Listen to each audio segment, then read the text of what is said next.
Good morning everyone. Today we'll discuss about kabaddi men's juniors. చాలామంది పిల్లలకి kabaddi court కోసం కానీ లెంత్ కోసం కానీ ఐడియా ఉండదు.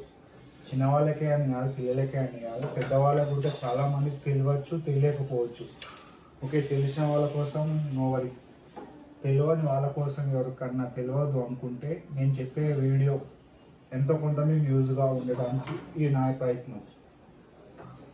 జనరల్గా కబడ్డీ మెన్స్ జూనియర్స్ అనగానే చిన్నపిల్లలది అండర్ 14, 17 వరకు ఈ మెజర్మెంట్స్ ఉన్న గ్రౌండే ఉంటుంది.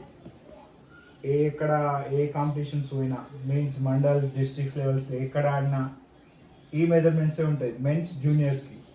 ఓకే, ఇప్పుడు కబడ్డీ కోర్ట్ డ్రా చేయాలంటే ఫస్ట్ ఆఫ్ ఆల్ తెలియాల్సిన measurements, court dimensions, court measurements తెలియాలి. కోర్ట్ మెజర్మెంట్స్ మనకు తెలియాలంటే కోర్ట్ లెంత్ ఎంత ఉంటుంది, బ్రెత్ ఎంత ఉంటుంది, మిడ్ లైన్ ఎంత ఉంటుంది, mid line to black line distance ఎంత ఉంటుంది, baulk line to bonus line distance ఎంత ఉంటుంది, bonus line to end line distance ఎంతవరకు ఉంటుంది. కొంచెం మనకు అవగాహన ఉండాలి. జనరల్గా కొంచెం ఎందుకు, నేను మాత్రం పూర్తిగా అంటే నాకు తెలిసినంత మాత్రం కంటే ఎక్కువగా ప్రయత్నించి మీకు చెప్తున్నాను. జనరల్గా కబడ్డీ కోర్ట్ డైమెన్షన్స్ ఇవి. కబడ్డీ కోర్ట్ లెంత్ వచ్చేసి 13 మీటర్స్ లెంత్. ఒక విశాలమైన ప్లేస్ని చూసుకొని కోర్ట్ డ్రా చేయడానికి ఎక్కడైతే మనం స్టార్ట్ చేస్తామో విశాలమైన ప్లేస్లా ఎత్తులంపులు లేకుండా సమాంతరమైన భూమిని చూసుకొని ఎక్కడైతే మనం కబడ్డీ స్టార్ట్ చేయాలనుకుంటున్నామో అక్కడ ఒక మార్కింగ్ పెట్టుకోవాలి. స్టార్టింగ్ పాయింట్ దగ్గర ఒక మార్కింగ్ పెట్టుకొని లెంత్ ఎంత కావాలి మనకి, 13 మీటర్స్ కావాలి. 13 మీటర్స్ లెంత్ తీసుకోవాలి. ఎక్కడైతే ఎండ్ అవుతుందో అక్కడ ఇంకొకటి మార్క్ పెట్టుకోవాలి. క్లియర్, అక్కడ మార్క్ పెట్టుకోవాలి. ఎక్కడైతే స్టార్ట్ చేసినామో స్టార్టింగ్ దగ్గర ఒక మార్క్, ఎక్కడైతే ఎండ్ అవుతుందో 13 అక్కడ ఒక మార్క్. ఎండ్ అయిన నుంచి మనకేంటి లెంత్ వచ్చేసింది. లెంత్ ఎంత 13 మీటర్స్. మనకేం కావాలి, బ్రెత్ కావాలి. బ్రెత్ ఎక్కడి నుంచి స్టార్ట్ అయితే ఎక్కడైతే ఎండ్ అయిందో అక్కడ నుండి కిందికి, ఎక్కడైతే ఎండ్ అయిందో అక్కడ నుంచి స్ట్రైట్గా 10 మీటర్స్ తీసుకోవాలి. క్లియర్, 10 మీటర్స్ తీసుకొని ఎక్కడైతే ఎండ్ అవుతుందో అక్కడ ఒక మార్క్ చేసుకోవాలి. అక్కడ నుంచి మళ్ళీ లెంత్ ఏంటి కావాలి మనకి 13 మీటర్స్, ఎగ్జాక్ట్గా 13 మీటర్స్ తీసుకోవాలి. ఇక్కడ లెంత్ రాగానే 13 మీటర్స్ ఎక్కడ ఎండ్ అవుతుందో అక్కడికి మార్క్ చేయాలి. ఇది క్రూషియల్ అన్నమాట, ఈ లైన్ క్రూషియల్. ఇప్పుడు యూ షేప్ వచ్చేసింది బేటా, మనకు ఒక్క షేప్ వస్తే బాక్స్ షేప్ అవుతుంది, ఒక్క లైన్ వస్తుంది. ఆ ఒక్క లైన్ కోసం నువ్వేం చేయాలి, జనరల్గా పర్ఫెక్ట్ 10 వరకు మాత్రమే నువ్వు చూసుకోవాలి. 10 రాగానే ఈ ఇక్కడ 13 అయిపోయింది, ఇక్కడ నుంచి ఇక్కడ 10 రావాలి. బ్రెత్ ఎంత కావాలి, 10 మీటర్స్. 10 మీటర్స్ కరెక్ట్ తీసుకొని లైన్స్ డ్రా చేయాలి. ఫస్ట్ ఎక్కడెక్కడ లైన్స్ డ్రా చేయాలి. క్లియర్, డ్రా చేసినాం అనుకో లైన్స్ పర్ఫెక్ట్గా డ్రా చేస్తే ఒక మెజర్మెంట్స్ ఒక బాక్స్ వస్తుంది. క్లియర్, ఆ బాక్స్లో మనం మిడ్ లైన్ ఇట్లా సెలెక్ట్ చేయాలి. జనరల్గా మిడ్ లైన్ అంటే ఏంటి, 2 భాగాలకు ఒక కోర్ట్ని 2 సరి సమానంగా డివైడ్ చేసేయడానికి యూజ్ చేసే లైన్ ఏమంటారు, మిడ్ లైన్ అంటారు. 2 ఒక బాక్స్ని సమాంతరంగా విభజించడానికి ఏమంటారు, దీన్ని లైన్ని మిడ్ లైన్ అంటారు. ఇటు సమానంగా ఉండాలి, ఇటు సమానంగా ఉండాలి. అప్పుడు నువ్వేం చేయాలి, జనరల్గా మిడ్ లైన్ తీసుకోవాలంటే 13లో హాఫ్ ఎంత, 6.75. 13లో హాఫ్ ఎంత, 6.75. 13లో హాఫ్ ఇక్కడ స్టార్ట్ చేసుకొని, లేదు స్టార్టింగ్ బట్టి ఇంకా స్టార్ట్ చేసుకొని 1 2 3 4 5 6 7 6.5 6.75 ఎక్కడ వచ్చిందో అక్కడ ఒక మార్క్ చేసుకోవాలి. మళ్ళీ మిడ్ లైన్ నుంచి 6.75 ఇక్కడ వచ్చినప్పుడు మార్క్, మళ్ళీ ఎండ్ లైన్ నుంచి 6.75. ఓకే, ఈ మూడింటిని డ్రా చేయాలి. లైన్స్ డ్రా చేసి ఒక స్ట్రైట్ లైన్ వస్తుంది, దాన్ని మిడ్ లైన్ సెట్ చేసుకోవాలి. ఎప్పుడైతే నువ్వు మిడ్ లైన్ సెలెక్ట్ చేసుకోవాలనుకున్నప్పుడు ఎండ్ లైన్ నుంచి మిడ్ లైన్కి 6.75 మీటర్స్ కావాలి. ఫస్ట్ సారి ఎండ్ లైన్ నుంచి మిడ్ లైన్కి 75 మీటర్స్, మళ్ళీ మిడిల్ నుంచి 75 మీటర్స్, మళ్ళీ ఎండ్ నుంచి 75 మీటర్స్. పర్ఫెక్ట్గా 75 వచ్చినట్టు దీన్ని డ్రా చేయాలి. డ్రా చేస్తే ఒక లైన్ వస్తుంది, దాన్నే మిడ్ లైన్గా చేయాలి. రెండు ఒక కోర్ట్కి 2 భాగాలు సమాంతరంగా నిలిచే లైన్ మిడ్ లైన్ అంటారు. క్లియర్, మనకు మిడ్ లైన్ వచ్చేసింది. దేనికి, కబడ్డీ కోర్టులో మిడ్ లైన్ వచ్చేసింది. మిడ్ లైన్ డిస్టెన్స్ ఎంత, 1.75 మీటర్స్. ఇటు 1.75 మీటర్స్ రావాలి, ఇటు 1.75 మీటర్స్ రావాలి. క్లియర్, లైన్ డ్రా చేసినాం స్ట్రైట్గా. నెక్స్ట్ కబడ్డీలో కోట్ వేసినాం, మిడ్ లైన్ సెట్ చేసినాం. మిడ్ లైన్ తర్వాత ఏ లైన్స్ ఉంటాయి, అవి ఎంత డిస్టెన్స్లో ఉంటాయి, ఏ లైన్కి మధ్య ఎంత డిస్టెన్స్, ఏ లైన్కి మధ్య ఎంత డిస్టెన్స్ ఉంటుంది జనరల్ నాకు తెలియదు. మనం ఏం చేయాలి, కొంచెం మిడ్ లైన్ వచ్చింది కదా, mid line to black line మధ్య డిస్టెన్స్ డ్రా చేసుకోవాలి. ఎట్లా, mid line to black line మధ్య డిస్టెన్స్ 3.75 meters.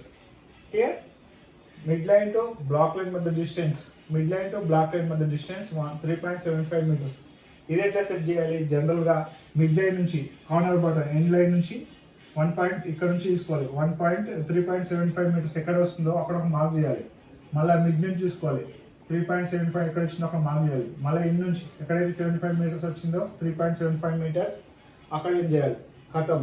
పర్ఫెక్ట్గా 3 లైన్స్కి 3 మార్క్స్ పర్ఫెక్ట్గా లైన్ చేస్తే ఒక లైన్ వస్తుంది. దాన్ని mid line to black line మధ్య డిస్టెన్స్ 3.75 meterగా మనం అంచనా వేసుకోవచ్చు. నెక్స్ట్ మిడ్ లైన్ నుంచి బ్లాక్ లైన్ అయిపోయింది. నెక్స్ట్ ఏం లైన్ ఉంటుంది కబడ్డీలో, ఫస్ట్ లైన్ పై బ్లాక్ లైన్, సెకండ్ లైన్ పై బోనస్ లైన్.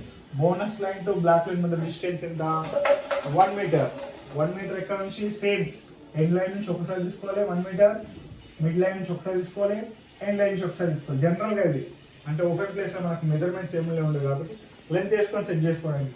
ఈ 3 lines మళ్ళీ క్రాస్ చేస్తే 3 lines డ్రా చేస్తే ఒక లైన్ వస్తుంది. 3 lines క్రాస్ చేసుకుంటే ఒక లైన్ వస్తుంది. ఆ లైన్ మనం బ్లాక్ లైన్ అని తీసుకోవాలి. బ్లాక్ లైన్ తర్వాత సేమ్ ఎండ్ లైన్. నెక్స్ట్ ఏంటి, ఎండ్ లైన్ సేమ్ ఎంత, 1.75 meters, 1.75 meters, 1.75 meters, 1.75 meters రాసిందా, మళ్ళీ 3 డ్రా చేసేయాలి, స్ట్రైట్ ఒక లైన్ కొట్టేసేయాలి. 1.75 meters, 1.75 meters, 1.75 meters line straight కొట్టేసేయాలి. క్లియర్. కబడ్డీ మెన్స్ జూనియర్స్కి ఈ మెజర్మెంట్స్ మాత్రమే ఉంటాయి, అంటే ఆడేవాళ్ళు ఈ మెజర్మెంట్స్ ఉన్న కోర్టులో మాత్రమే ఆడతారు. క్లియర్. నెక్స్ట్ ఇదేంటి, బాక్సెస్. ఇది సిట్టింగ్ బాక్సెస్ అంటారు. ఏం బాక్సెస్ అంటారు, సిట్టింగ్ బాక్సెస్. సిట్టింగ్ బాక్సెస్ జనరల్గా అంటే జూనియర్స్కి నెంబర్స్ ఉంటాయి అన్నమాట. 1 2 3 4 5 6. జనరల్గా అవుట్ అయిన వ్యక్తులు కానీ అవుట్ అయిన వ్యక్తులు ఈ బాక్స్లో కూర్చోవాలి పద్ధతి ప్రకారం. ఫస్ట్ అవుట్ అయిన first, second, third, fourth, fifth ఇట్లా. ఎప్పుడైతే అవుట్ అయ్యారో వాళ్ళని సిట్టింగ్ ప్లేస్లో కూర్చోబెడతారు. జనరల్గా ఎండ్ లైన్ నుంచి సిట్టింగ్ బాక్సెస్ మధ్య డిస్టెన్స్ ఎంత ఉందంటే 2 meters డిస్టెన్స్లో ఉంటుంది. ఎంత ఎక్కడ ఉంటుంది, 2 meters distance to end line ఉంటుంది. 2 meter డిస్టెన్స్ తర్వాత ఈ లైన్స్ గీసుకోవాలి, సిట్టింగ్ బాక్సెస్ గీసుకోవాలి మనం. క్లియర్. ఇప్పుడు ఇదంతా కోడ్ వచ్చింది. కోడ్లో దీన్ని ఏమంటారు తెలుసో లేదో చెప్తున్నా వినండి. జనరల్గా ఫస్ట్ లైన్ దీన్ని ఏమంటారు, లెంత్. ఇది వెడ్త్. లెంత్ సమాంతరంగా తీసేస్తే ఒక బాక్స్ వస్తుంది. బాక్స్ వచ్చిన దాంట్లో మనం మిడ్ లైన్ సెలెక్ట్ చేసుకోవాలి. ఫస్ట్ మిడ్ లైన్, దీన్ని ఏమంటారు అంటే మిడ్ లైన్.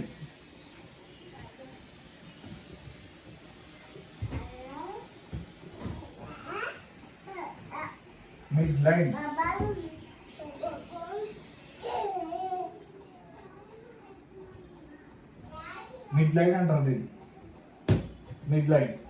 నెక్స్ట్ దీన్ని ఏమంటారు, baulk line or saving line అంటారు. ఫస్ట్ మిడ్ లైన్, తర్వాత baulk line or saving line, after bonus line, తర్వాత ఎండ్ లైన్. ఈ లైన్లు ఎట్లా ఆడాలి, ఏ రకంగా ఆడాలి నెక్స్ట్ ఎపిసోడ్లో అంటే నెక్స్ట్ వీడియోలో చెప్తాము. జస్ట్ ఇది మాత్రం మీరు ప్రాక్టీస్ చూడండి, అవగాహన కోసం మాత్రమే.